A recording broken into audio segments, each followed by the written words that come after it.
મારું નામ પટેલ કીર્તિકુમાર જયંતિલાલ છે। આ સંસ્થાના પ્રમુખ તરીકે ફરજ બજાવું છું। 600 વર્ષ જૂનું આ સ્વયંભૂ પિંપળેશ્વર મહાદેવનું મંદિર છે।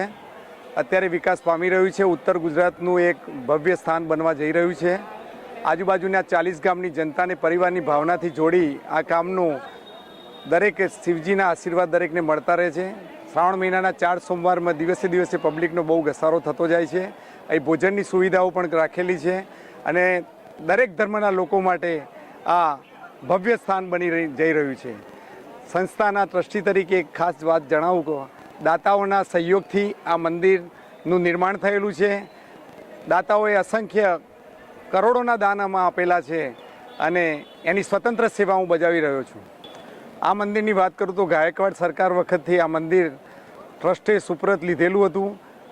500-600 વર્ષ પહેલાં આશરે લોક વાયકવાય મુજબ લાખણજ ગામની એક ગાય દૂધ જરી જતી હતી, તેમાંથી સ્વયં જળાધારી પ્રગટ થઈ અને ત્યાંમાં ગાયકવાડ સરકારે નાનું એવું મંદિર બનાવ્યું અને અત્યારે દાતાઓના સહયોગથી એક વિશાળકાય મંદિર ઉત્તર ગુજરાતનું એક મંદિર થવા જઈ રહ્યું છે।